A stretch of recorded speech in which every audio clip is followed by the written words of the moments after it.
So, it's rather warm. All right, as you please. Where do I keep this? What flowers, eh? Yes. Beautiful. Now,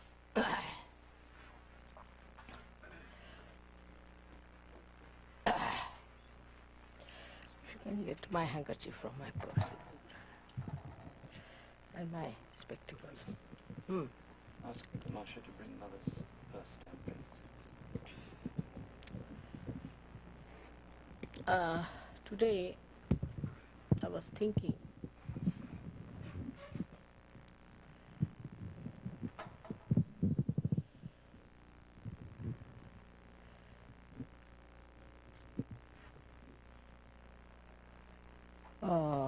of talking or telling you about the Sahaja culture. Now we have formed the Dharma, Vishwa Dharma. But it must have a culture. So far in all the religions, there is no combination of religion and culture. No religion has. That's why everywhere you find different cultures. Say in India, people who follow Hindu religion have different cultures in different places. They are living in Lucknow or say in UP, they have a Muslim culture, more Islamic style. They'll eat in one plate, do all kinds of things which normally a South Indian won't do. And the South Indians have a different culture from Maharashtrians. So even in a religion like Hindu religion, where culture is important, very important, we find varieties. So the cultures get influenced by the neighboring cultures or surrounding cultures, and that's how people get lost. When you establish a religion like this, Vishwadharma, it's not like any other religion. It's the real religion within us.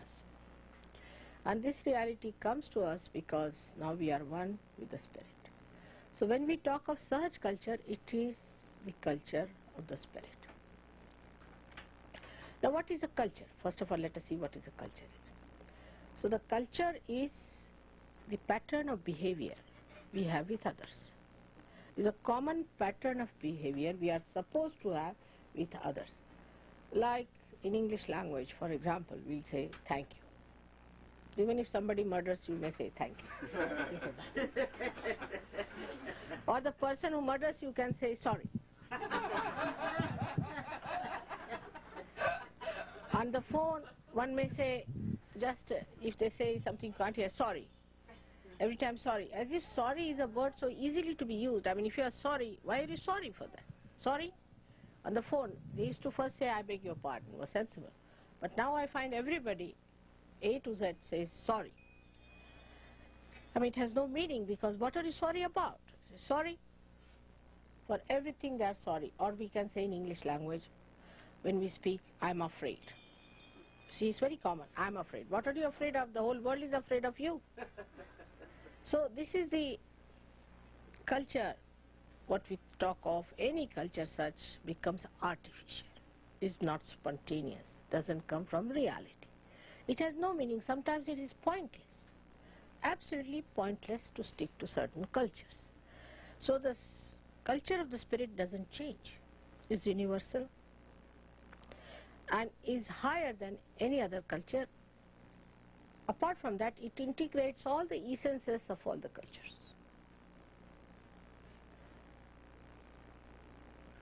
So it emanates from the Spirit. Now Spirit has two sides. One side which you see, the another you don't see, like the moon.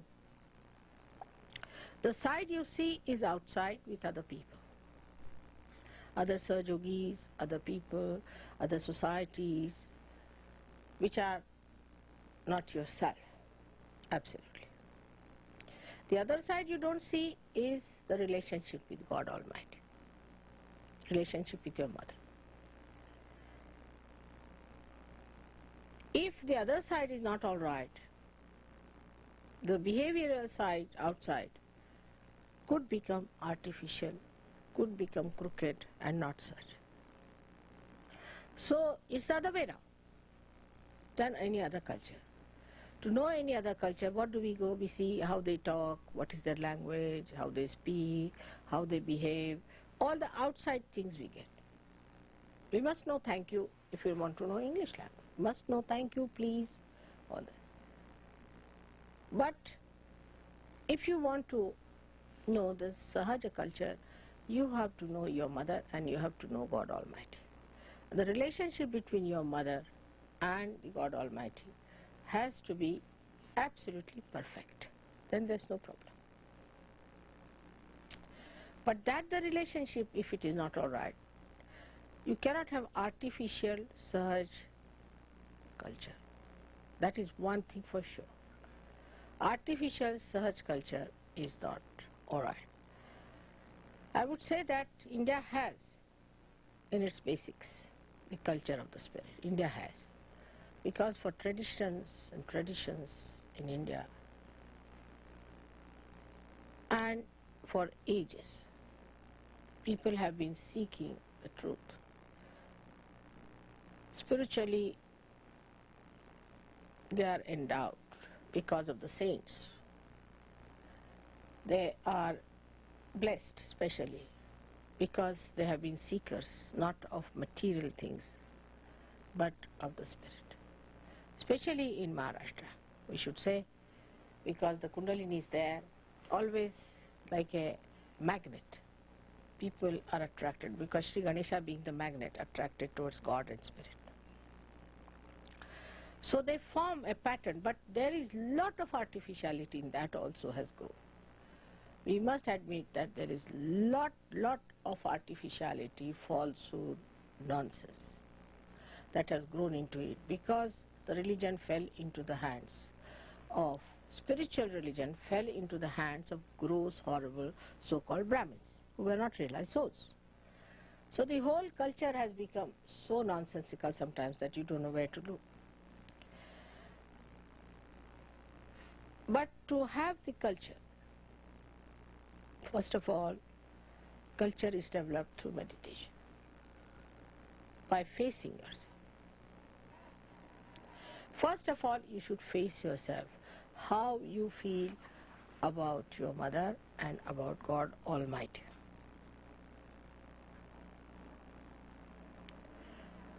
First of all, how much liberty you take of your mother. How much take for granted your mother. She's a Mahamaya.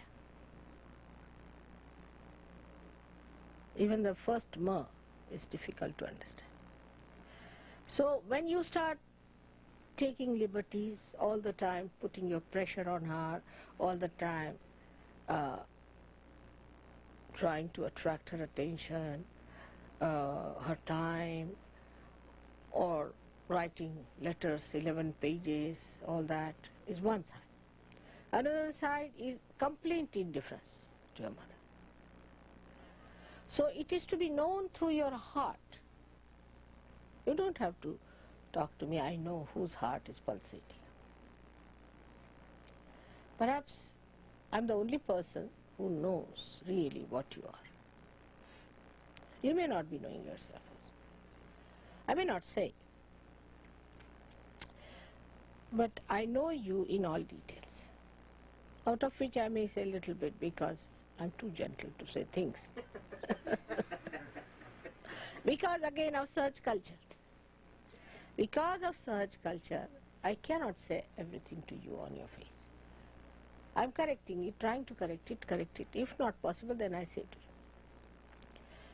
Then in that you have to also see how much worshipful you are.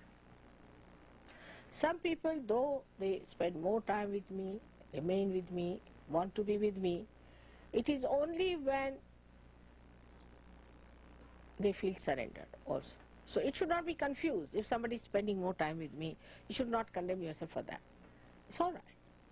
But how far you are surrendered is the point. Now, if you are surrendered, how do you see the surrendering in a person? You see, it has one side and the other is the expression. Say a person who is surrendered doesn't talk much to me, doesn't talk, listens, isn't it? Common sense, listens.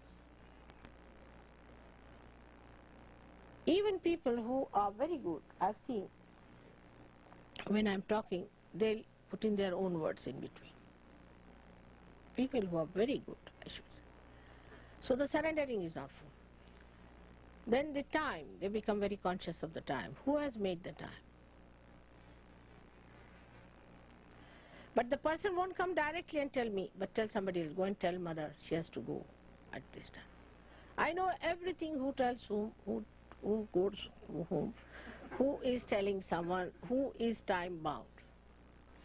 And then I flout it. I know what time to reach, what is the auspicious time, how it will work out. Surrendering has to be to that point that you shouldn't worry. I would say Dhumal is one of them, who is a very great surrendered fellow. When I went there, I was very tired, and he said, Mother, if you want to rest, you can rest. I said, yes, I want to rest. So he just left me alone. I was really very tired because I had a very long journey, and then this and that, and then I went down all the way there. I thought I'd lie down, sleep off. Of course, as I know that everything has to be done at right time, I just went down. And we had a program of my reception at one place in a village, and they were all waiting for me there. And I was sleeping, he wouldn't wake me up. He wouldn't wake me up. He said everything will be all right. Tell them when mother will come. So there was sun on. They were all sitting under the tree. Sun was scorchingly hot. They were nicely having a nice nap under the tree and all that. All the villagers arrived, everybody arrived, everything worked out. And when I got up, it was about 5:30. Then he told me that, Mother, I didn't tell you the program. He never tells me. If I get something written, well and good. But you were sleeping, I didn't want to disturb you. What's the program? It was at 3 o'clock. I said, 3 o'clock? Why didn't you tell me? Why didn't you wake me? He said, you were awake. I knew you were awake, Mother. It's all right. So we started off at 6 o'clock. Sun had gone down. By that time, they arranged beautiful lights and fireworks and everything. And all the rushing about was finished. They were very well settled. And the people from distant villages had also arrived. And they had organized themselves well. And they had a proper time. And they were very happy that I came late because sun was not there, so scorchingly hot. By the time we reached about 7 o'clock, it was night, and they illumined the lights, and the Diwali like this was put up everywhere. And they got everything. They had sufficient time to do it. Then Duma said, I knew, Mother, you are awake. And you were managing. If one can understand that, then you will not try to organize me. You to just tell me we have to leave at this time. But if I don't have to leave, I will not leave whatever you may do. In my own sweet way, you will never find me obstinate, but I am.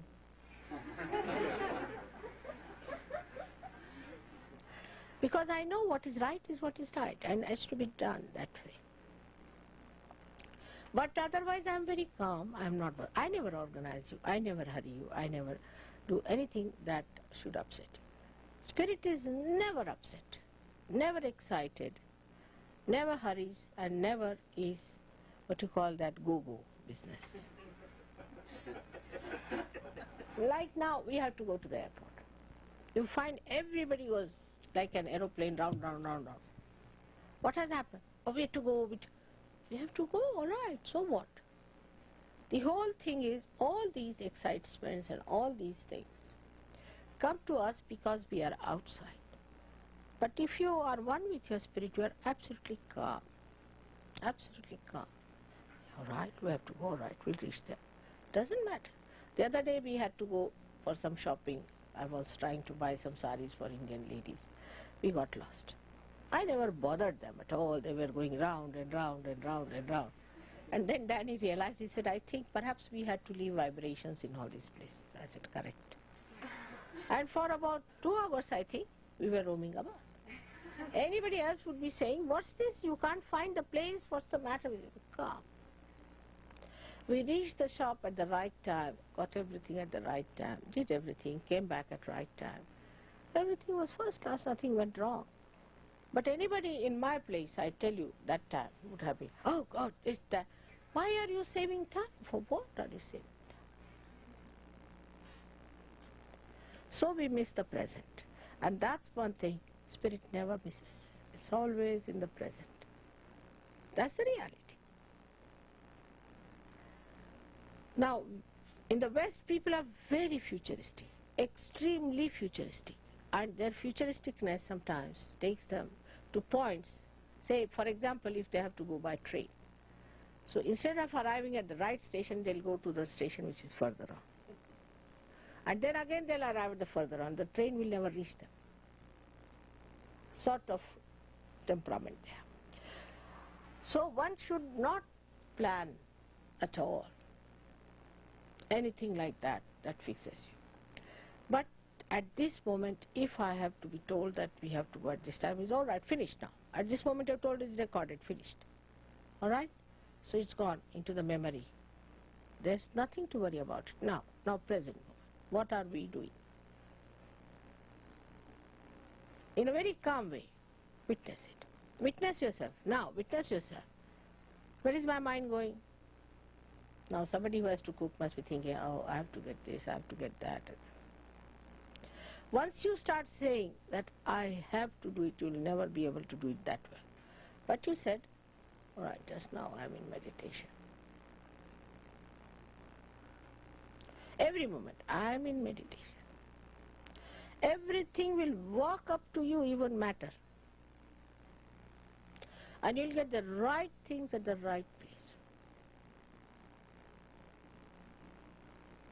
We'll meet right people at the right place.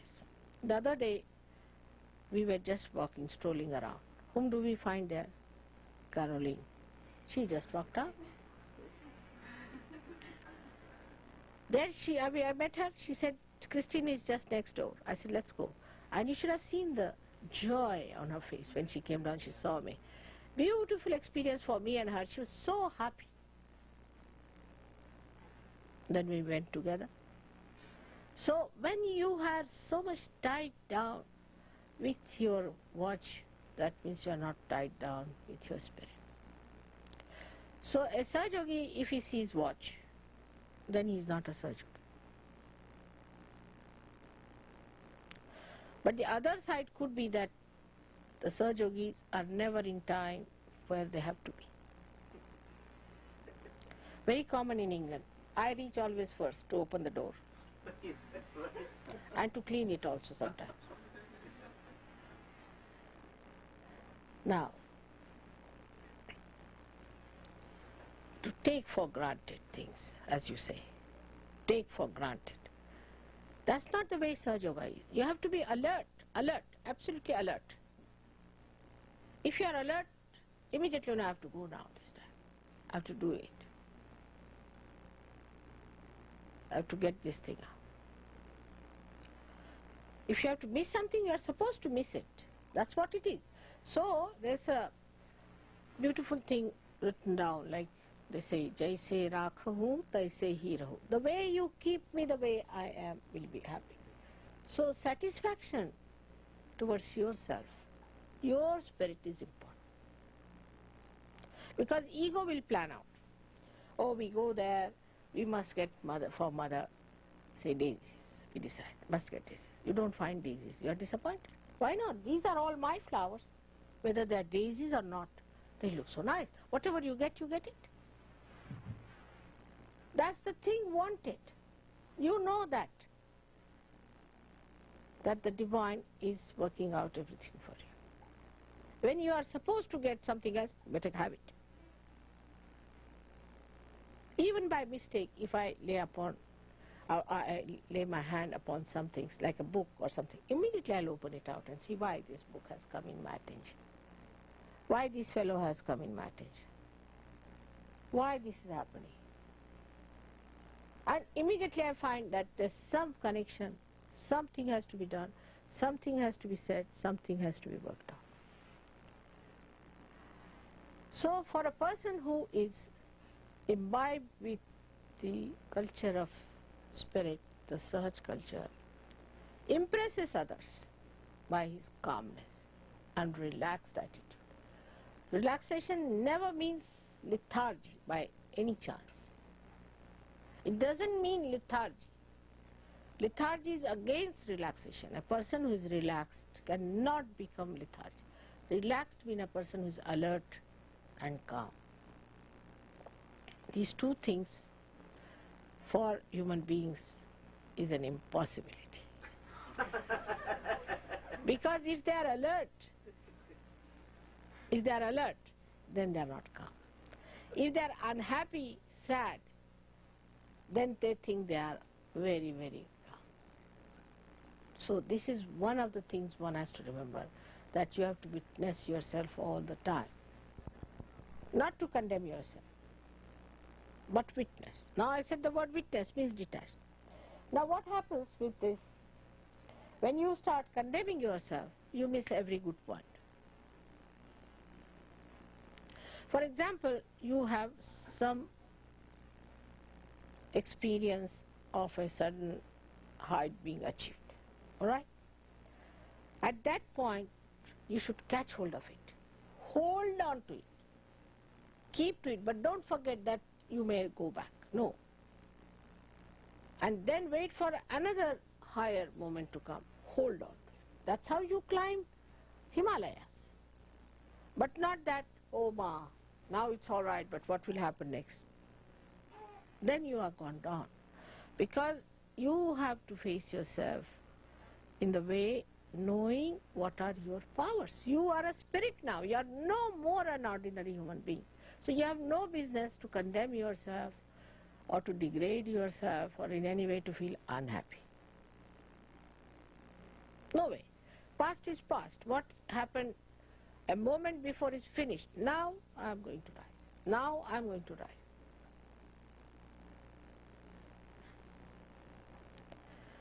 So a person who has a Sahaja culture is not only spontaneous but is inspired, is an inspired personality. A person who is of that kind, an inspired visionary, then other people get impressed by such a person that, see, there is a man who is inspired, who talks in an inspired way, in a way that is something very different from others, something new, he says. New that is nourishing. Such a personality, like the other day, you see, we heard the lectures of so many people, and when the New Zealand Prime Minister was coming, CP said, now let's go back because we'll have a little tea or something. I said, no, you listen to this man, he's a realized soul. He said, really? I said, yes, you listen to him. First everybody was thinking New Zealand, such a little twit of a country. What is he going to speak? You see, they were moving about. Within 2 minutes he captured everybody's attention. You see, he's bubbling with her. So beautifully, and he spoke all the points so much different and so much new and so much better. CP was amazed. He said, how do you know? I said, I know, because when I was in New Zealand, I told them he's a realized soul. And our Prime Minister is also realized soul. You'll be surprised after our Prime Minister finished his lecture and all that, after 2-3 lectures he was to go. So then he turned round and went to this Australian Prime Minister, only him, went and congratulated and said something very close to him. And the fellow again, as he flew up into joy. We saw all that. And then he came away. Why? Because one realized soul understands another realized soul, and everybody was amazed. Why did he turn to this man alone and went and congratulated him? So, such a large country like India, represented by our Prime Minister, goes down all the way to a little country like New Zealand, which is nothing compared to India, and congratulates. And that's a developed country, this is a developing country, is something people did not understand. And the whole joyous atmosphere, both of them shaking hands, created. This is Sahaja Culture, in which you recognize a realizer, the dignity of a realizer. So when it comes to relating to others, first and foremost are Sahajogis. But I've seen most of the people are more congenial with others and less congenial with Sahajogis. They try to criticize Sahajogis all the time, and I test them. I sometimes say, all right, I don't think this fellow is very good and all that. But when the other person turns round and shows compassion and says, no mother, I think it will work out, then I like it. I like that. Or else sometimes I say, all right, let them go away, there should be no more food for them, it's all right. No mother, we've made food for them. So the culture of Sahaj is to give and give and give and never ask for a reward. Never thinks what I have to get. After all, you have got the highest that anybody could get. They said the 3 heights a human being can achieve in spirituality, which you all got in no time. It's called as Salokya, Samipya, Sannidhya. Salokya is that you should be able to see God. That you got. Samipya is the closeness with God. Sannidhya is the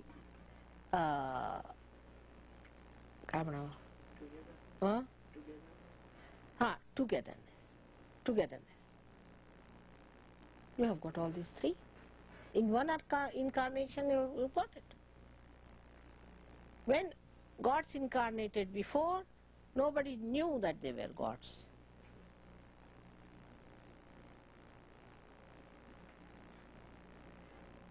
So, even they got it, they never knew.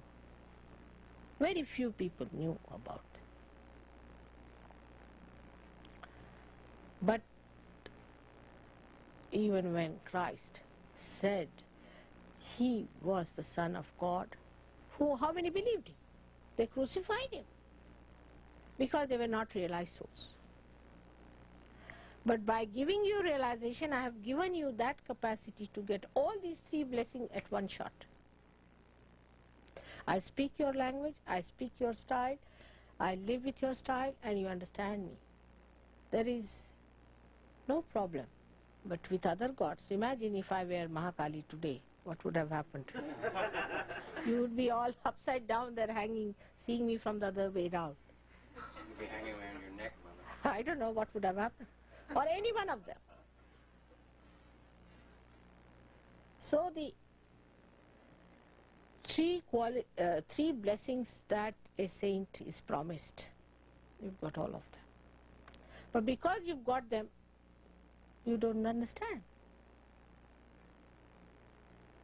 We take it for granted. There's no Shraddha. With this experience, there should be tremendous faith.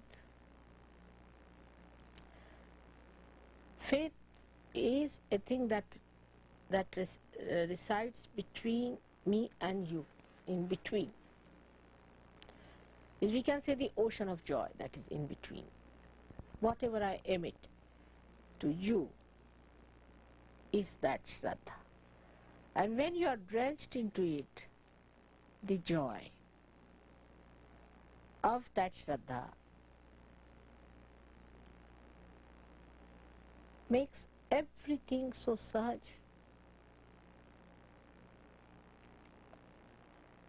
But for that, you must open your hearts. A Sahajogi who is secretive, who is insular, who is jealous, who separates himself from others, is no good.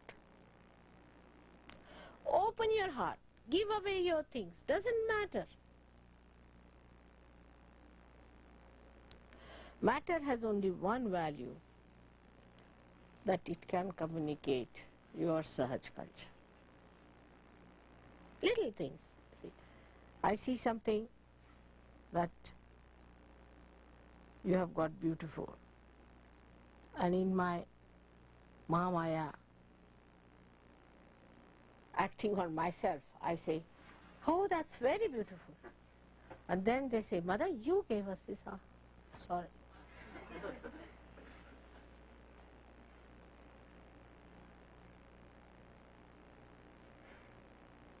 And then I feel very ashamed of myself that this is not Sahaj culture, you see.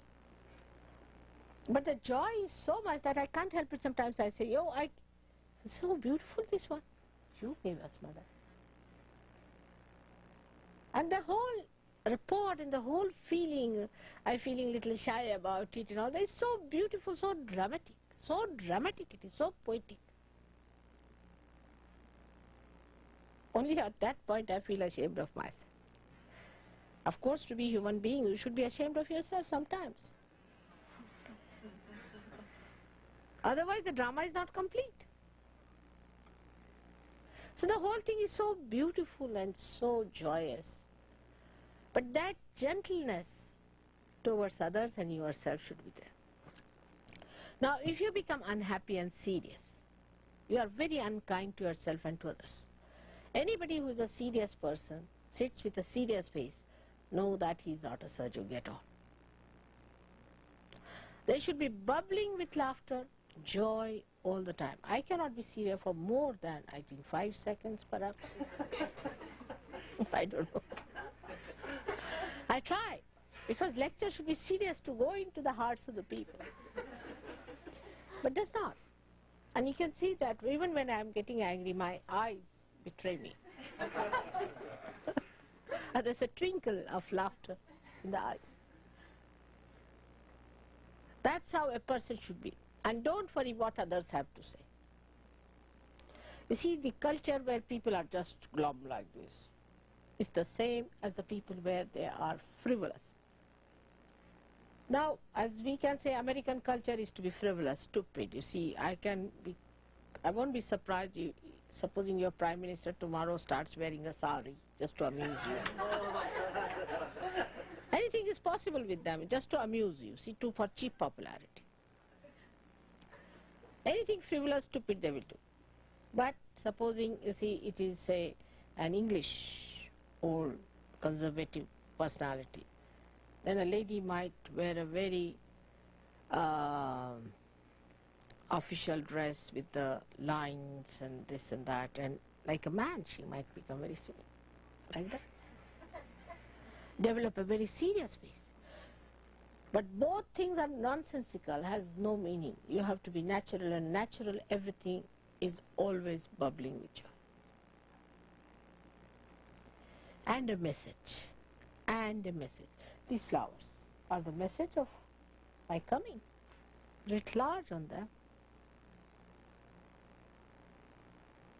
So a person who is a Sahaj culture man should emit that message to others. People should see, oh, this is the man. He is the Sahaja fellow. You can see that clearly. There's no seriousness, there's no unhappiness, nothing. Supposing I've said something that might be upsetting you, forget it. If you cannot forget that, then you have not listened to it. But forget doesn't mean that you do not act upon it. Acting upon it means that you face yourself and see for yourself how you have ascended and how far you have to go, not how you will fall down. So it is all the time acting on both sides, as I am telling you in my lecture, that on one side you see to yourself as a relationship with me and relationship with others. For a Sahaja Yogi, it should not matter whether you are in a palace or on the street. The first encounter with the first Sahaja Yogis, we have only one surviving now here sitting down. They couldn't bear, for them it was difficult to be in the beautiful atmosphere of India. The reason is they were analyzing. There are no good bathrooms, no showers. But you have the whole sky. You have all the mountains. You have all the trees. You have got all the waters flowing. But you want to have a little shower in which you can't even move.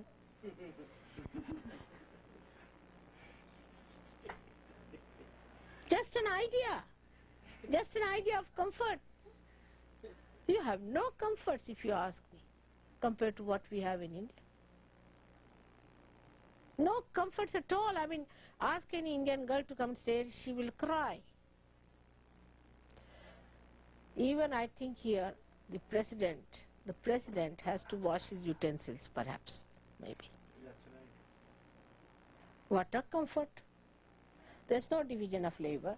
Now, in our country, we have servants, but servants doesn't mean that we treat them anything else. They eat the same food as we eat. They live the same way we live. But they do different type of work because they don't have the same mental capacity to be the president. The president does some other work. You have no comfort of any kind. You take it from me. Food matter, you get everything processed food. Imagine any time you might be developing cancer due to processed food. What is your speciality then? Try to understand. What is the kind of food? It's not fresh. God knows how it is processed, how it is preserved, from where it is coming. Suddenly in London they said that don't eat this kind of food, you see, because it has got something contaminated. So everybody rushes, you see, to the storeroom because we have to store up all these things. You can't get at the right. Oh, it's there, then you start throwing them. It's a mad racing. Because people think that God knows what we are eating today. Is it correct or not? So food-wise, you are zero. Best thing is to live in the villages or in the forests. To get the fresh fruits, wash them in clean flowing water of a river, eat it nicely, and sit down enjoying the sun. The comfort of the spirit is the thing we have lost. And those who seek the comfort of the spirit are Sahajogis, not otherwise. Comfort of the spirit comes in giving. Say I have borrowed some money from you. I won't be comfortable till I have paid you back. Going further with it, supposing you are caught up into something. You have got some problems. I'll somehow or other manage that you'll come close to me somewhere and work it out on you, clear you out, finish it. Till then I won't be comforted. Though I'll suffer, I'll have pains, I'll have this. As soon as I came here, left Nabi was like this going on. Corrected it. I took it upon myself. I sucked it into me. So they are adventurous. Oh, I will not touch, I am catching. He's catching. Finished. But now the compassion can only work out if you have that kind of a spirit. Otherwise you cannot. It becomes sympathy. For example, there's one person, Mr. A or Miss A or Mrs. A, whatever it is. I mean, I'm talking of a common personality. And that person is catching. I would say in an ashram that person should clear out. But all the ashramites will catch from that person and that person will never be all right. There's a very nice joke about it. There was a lady, she wanted to reduce herself. So there was a machine like a rolling pin. They said if you rub it, then you will reduce. So she brought, poor thing, she brought the machine. And she started rolling it. She found that the rolling pin became fat. Instead of she reducing. Same thing is in Sahaja. Instead of Sahajogi is correcting the others, they get contaminated. That's why I said don't have anybody in the ashram, because you sympathize. You do not try to correct that person. In a way that you can correct within yourself, suck it within yourself as your mother does. And I do it for thousands and thousands and thousands. You have to do it for one or two, so you are never bothered. And that's how you become strong. Not by shunning them, running away from them, or condemning yourself, or saying that we must save ourselves from the world. No, through adventure. Let's see what happens. Tumar was telling me, nothing catches me, mother. What is it? I said, who will catch you? Those who will catch will be hurt themselves. So, what is it that Bhairava is to be established? Siddha kela pahiye, Bhairava. As you have to establish Sri Ganesha, you have to establish also Bhairava and Hanuman on the right side. If these three deities you establish within yourself, nothing on this earth can catch you. You'll get it for a while. But what I find now, I came to this ashram, everybody's left Navi Kota. Everybody's left Agya Kota. So then I get the pain. Everyone. I mean, I have put you inside my body. Do you know that? You are part and parcel of my body. You are cells in my body. And when you catch, I also catch. Not catch, but I really get the pain. But I clear it. In the same way, I have given you powers. Every power I have given you. But you have to develop it. And you have to be adventurous. But on the contrary, once we have ashrams, everybody settles down. Oh, now very comfortable, very cheap. Very economical. That's the first comfort. It's surprising for a Western person. It is very important that it should be economical. Surprising. Affluent people think more of saving money than the people who are poor. And English are the last word. Save pounds at the cost of others. On the contrary, if you go to India, they'll be very happy, they'll invite you in their house. Whatever they have, they will give it to you. Eat, they'll force you. They'll be very happy to give. But in England, it's very dangerous. You see, sometimes in the ashram, they may not even have food for me. Really? And if you tell them, I know, you know, finished, then what do you say? They already know it. Now what to do? They know it. So with the affluence, miserliness grows and money orientation. In India also I've seen people who get little more money than the rest become very money oriented. Money becomes everything, money becomes the power, money becomes their life. Sahaja Yogi doesn't care for money, just it's the dust of our mother's feet. What is money? What is wealth?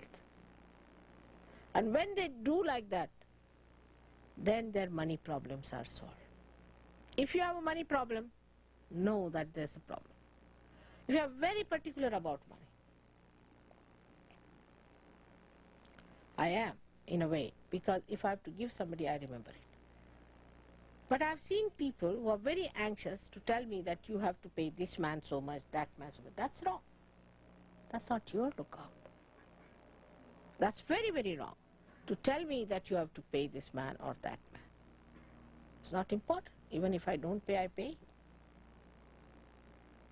So in relationship, with me, you are not to tell me that you have to pay so much money to him, this much money should be paid, this is what he owes you. Nothing of the kind.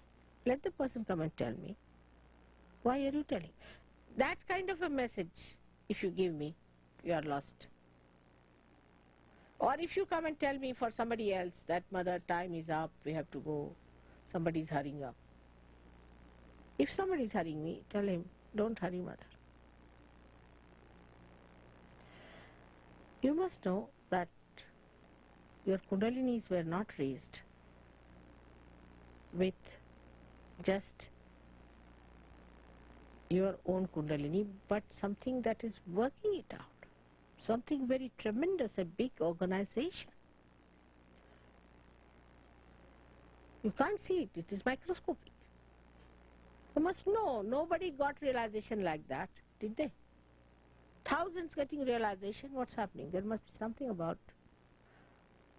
Now, how can you tell anything to such an organization? They don't like it.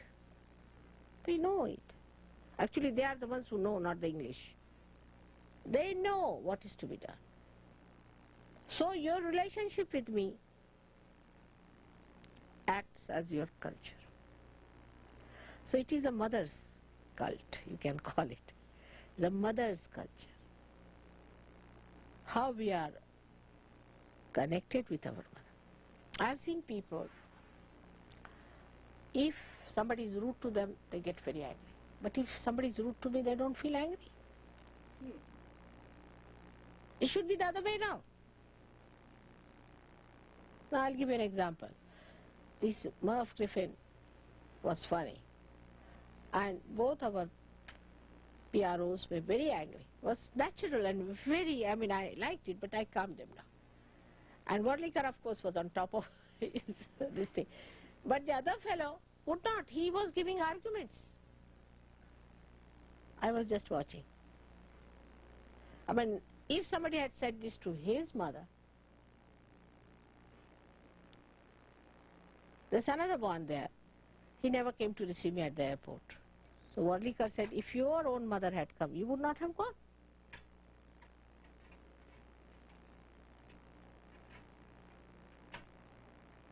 Then one can give explanation, no, but our mother is Adi Shakti.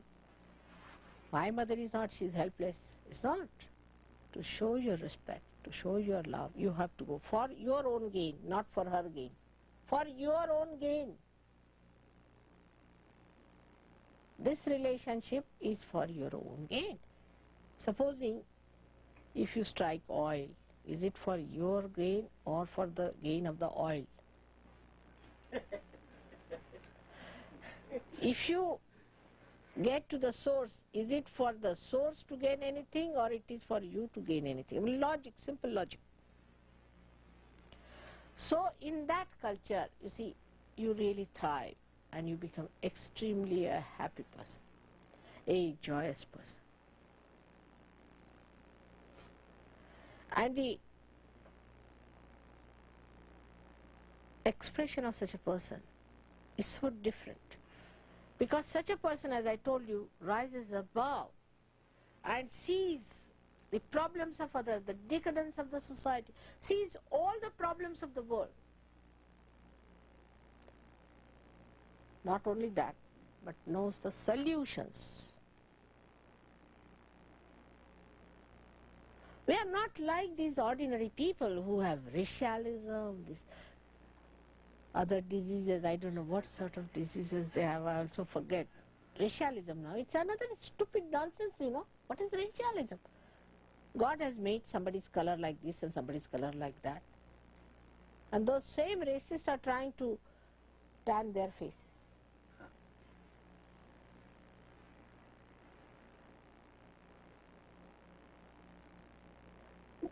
So, in this culture of ours, we are not bothered about superficial things.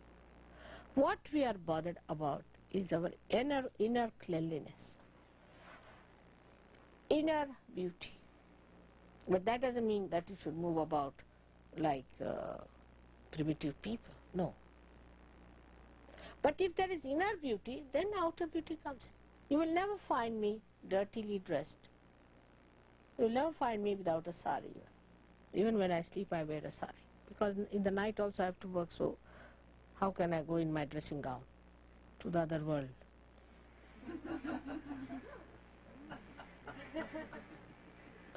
So a person who is a Sahajogi has to be an extremely neat and a clean person.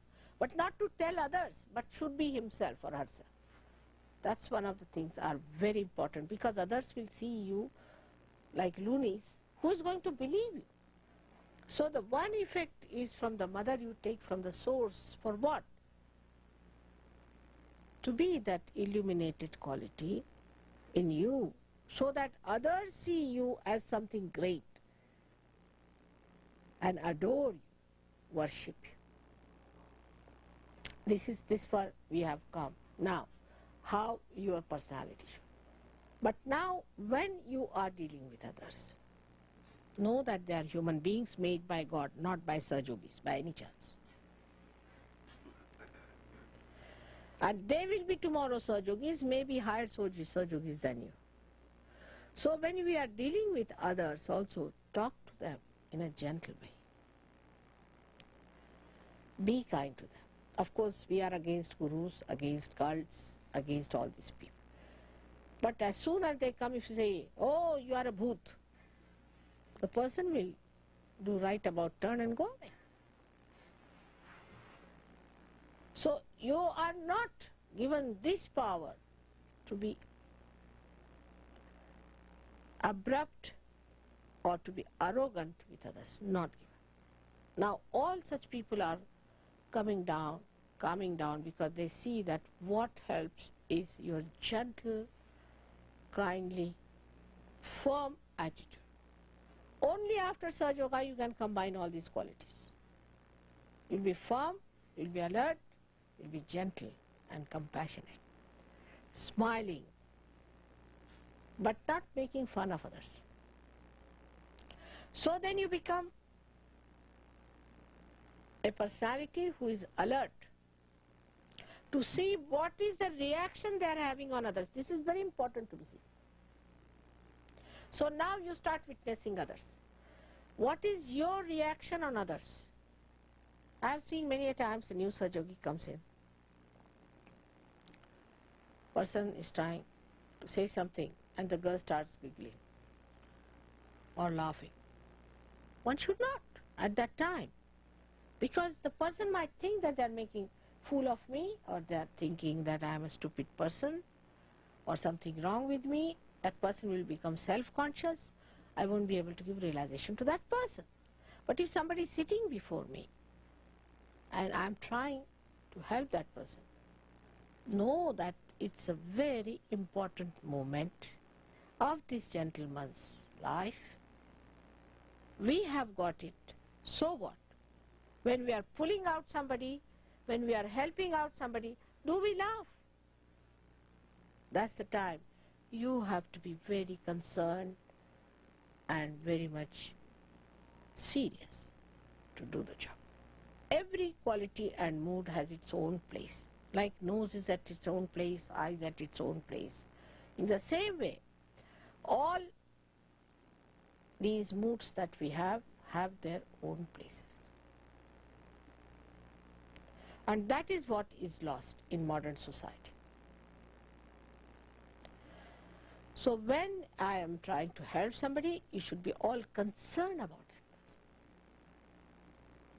How does this coming to us from the source? How much you are concerned about me? Supposing I am thirsty, you will feel thirsty.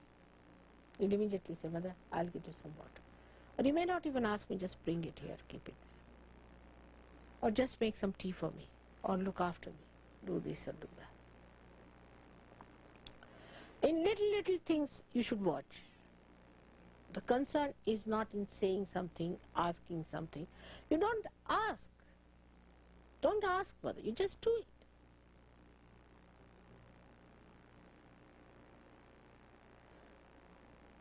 That's how when you start doing it, you will understand what you are doing to others. So the reflection on others, how they reflect about you also is very important, and you have to be alert.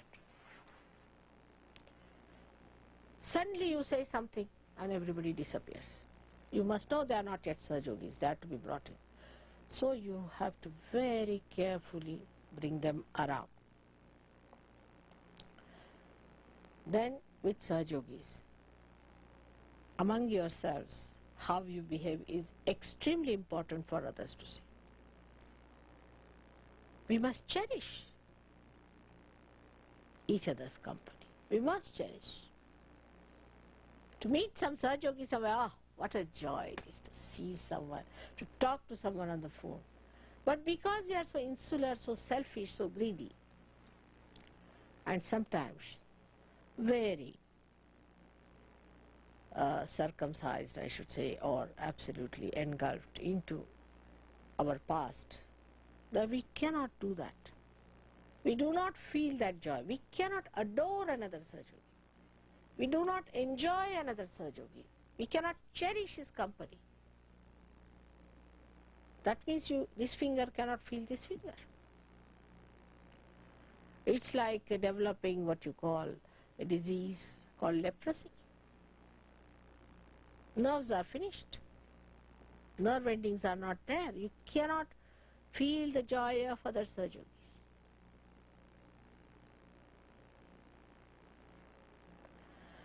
And this is only possible if you get over your personal interests. When people come in Sahaja Yoga in the beginning, they have personal interests. Like, say somebody is trying to sell something, so they would like to sell it to Sahajogis. Or they are arranging something, they would like Sahajogis to do it. See, personal interest, to use Sahajogis for their own purposes. As a result of that, I have seen some people become so insular that nobody helps them, no work is done by them. If there's a telephone, nobody will say, I'll get it. That's American quality. They'll say, I'll get it. It's regarded good. Not in England. They'll be all sitting quiet. Even when they have eaten the food, they have to pay the money. They'll look this side. And some poor Indian student will pay for all of them. They won't come. Now paid. Now they are normal. It's very low level. It's extremely low level behavior.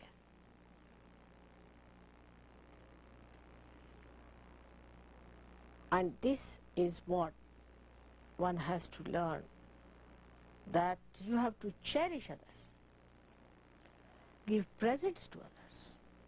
You're going there, now, like the other day, I met a lady, she had liked one of my rings of emerald.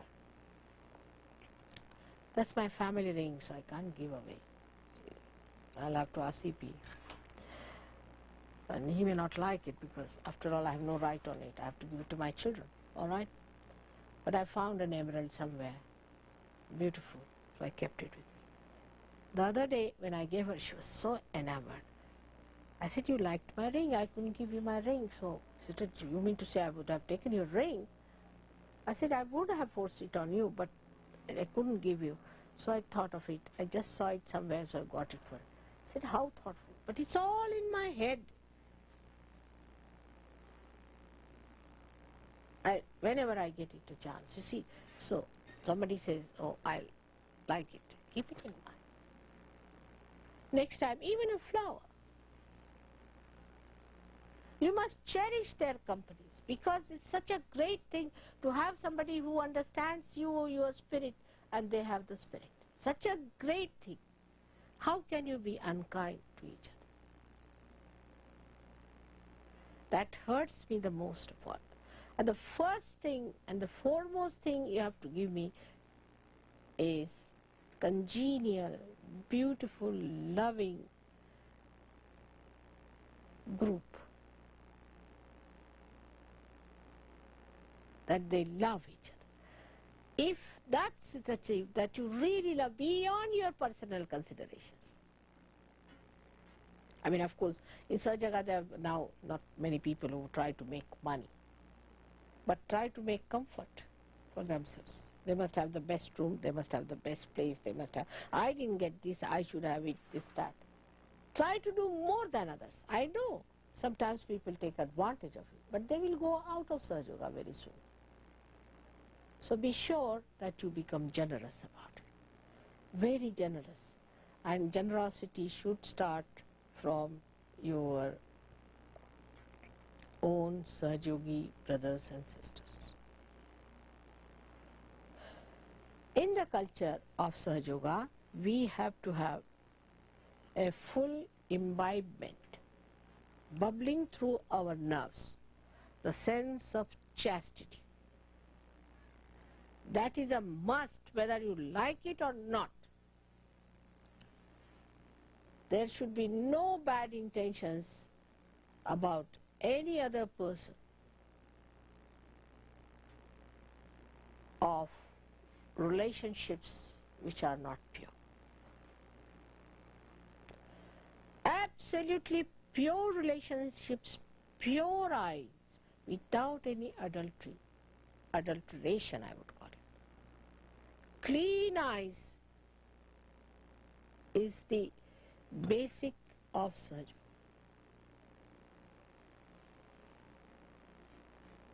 Steadfast, clean eyes. Because your eyes are very powerful. You don't know how powerful they are. So to make it that way, to practice, move your attention inward and towards the Sahasrara. You can. With your eyes, you suck it. Even while looking at me, with the Shraddha, with the joy, you just suck it inside my image. Put it on your Sahasrara. Put it in your heart. You can do it. It's very joy-giving. When you put it in the Sahasrara, then you get the knowledge. When you put it in your heart, you get the joy. And when you put it on your liver, then you get the power of action. From the photograph also, you can do it, suck it, move it. But that is shown in the way you behave towards others. Completely confident, gentle, no arrogance. Neither the neck up like that or like that, but in the center, in a very dignified way. So, in the culture of Sahaja, because the spirit is the dignity, is the majesty, is the glory of God, you have to judge yourself. Did I say something which is not respecting my spirit?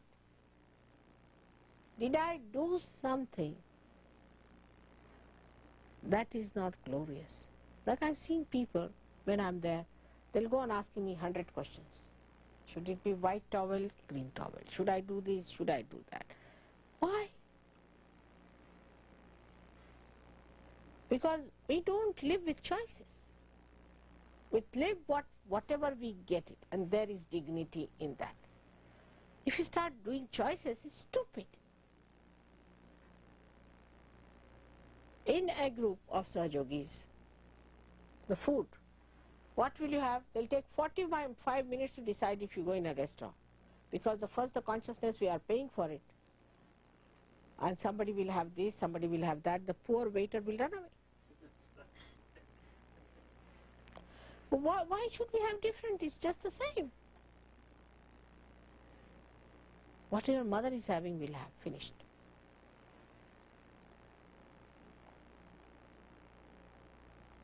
But if not that, at least whatever everybody is having, why have separately?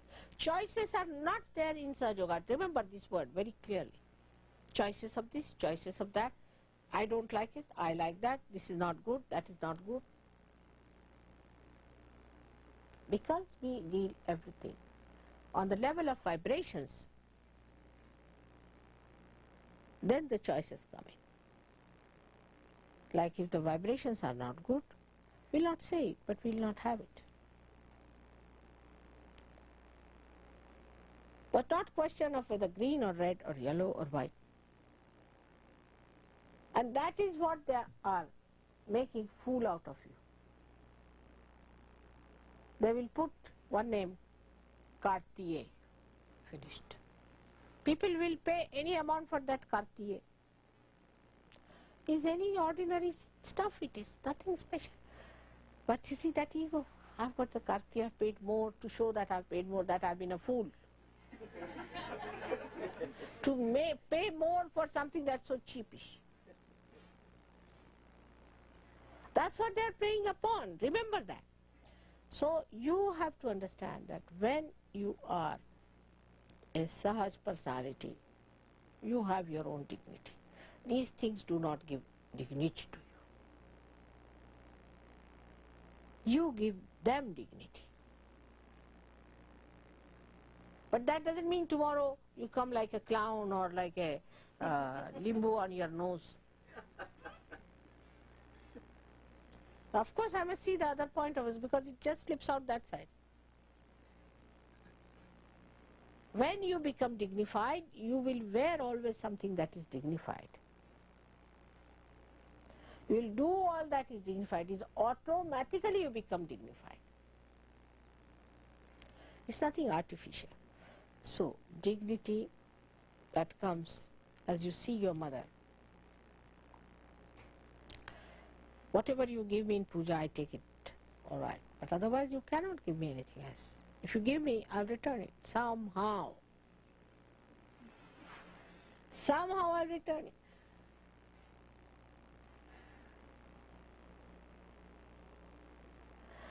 A person who is money-oriented cannot have dignity. Because you see him like a beggar. See, if this money orientation is too much, he comes down to that level. You can see there cannot be dignity in that. A man who is power-oriented is an idiot. He looks like an idiot. So we cannot become idiots. All right, so we cannot be power-oriented. The one who is sort of a romantic or a love-oriented is a stupid fellow. He behaves like a stupid fellow. On the street, they go on kissing each other all the time. Where are you going? To the divorce case, but last bit we are thinking of having some kisses. Self-respect is the thing. Self is your spirit. The respect of the spirit should give you that dignity. But in privacy, you are gentle with your husband. You are gentle with your wife. You must learn how to be gentle with her in privacy, not in public. That's horrible. Especially in India. I'm told that people go around with the romanticism and all that. So please don't do all those romantic stuff in India. It's very embarrassing for me. Very embarrassing. So we cannot do things which embarrasses our mother. Once you start knowing that, this will embarrass mother. We can't do this. You automatically will be. So when it is related with me, immediately, what will mother think of me? Is it this the way to behave towards mother? Immediately you will get the reward as that thing working through you. As if you become that nature. Sahaj culture is a Sahaj nature. Automatically you will do it. You will talk in that manner, you will speak in that manner, you will live in that manner. I mean, I have seen people who have never known me. On a trunk call or a telephone, they recognize. They know I'm something special. If they are sensitive enough. From my photograph, the way I sit, the way I talk, immediately everyone asks.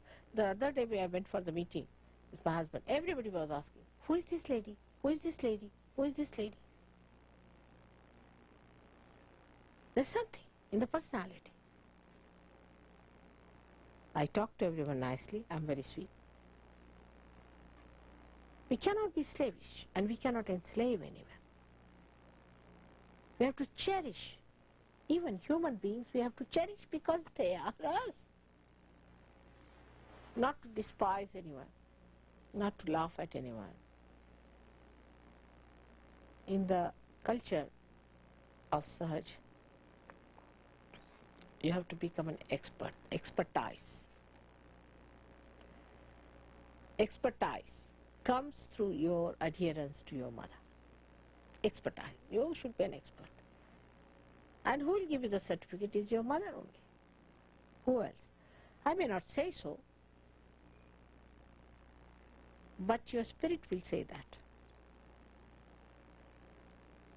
And not your ego.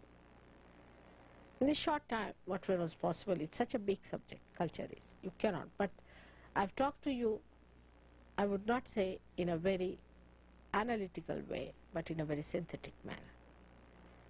So I've given you a very synthesis of the whole thing. Analytical would be 1, 2, 3, 4, 5, cut short. 2, 3, 4, 5, like that. It's not like that. And that is how you have to speak to people. 1, this is so. 2, this is so. 3, this is so. Finished. You're not Sahaja Yogi. In your speeches, if you talk like that, finished. But before saying something or doing something, give a little idea where you are leading the people so they are not frittered away. Attention is not frittered away. Give a little idea as I say. Or else while talking, bring them to a point which is important, so that they wait in the sentence to come to that point, but make the whole sentence look so that it is going towards certain points. So always a Sahaja Yogi must make a point out of what they talk, not just babbling, talking. What is the point you are going to make? Whatever they do, they have to know what are we going to achieve out of it. In a marriage, what are we going to achieve out of marriage? A family, house, everybody has. Even a donkey has that. What's so great? We are going to achieve a family unit where realized souls are to be born. We are going to look after them in a proper way, and then we are going to emit that unit into this world like a sparkling diamond set in the beautiful setting of a family, giving light to the whole world. So life should not be pointless, and talk should not be pointless, and every moment should be filled with achievements of your visions and dreams, slowly and steadily, which is not at all difficult. If you can get rid of ego and superego, finished. That's all. Simple as that.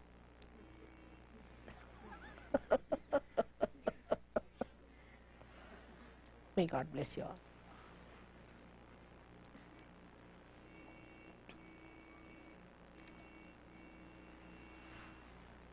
Good. Nice. Relaxed, eh? Relaxed. Witness. Everyone cleared out, I think.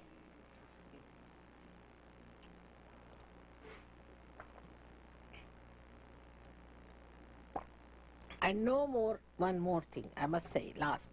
I've said it before, which I have not said here. No one is going to say that Bhoot did it, because such a person will be sent away to the Bhoot clan, not to Sahaja Yoga. Don't put your responsibility on the Bhoots. Either you are a Bhoot or you are a Sahaja Yogi, one of the two. You can't be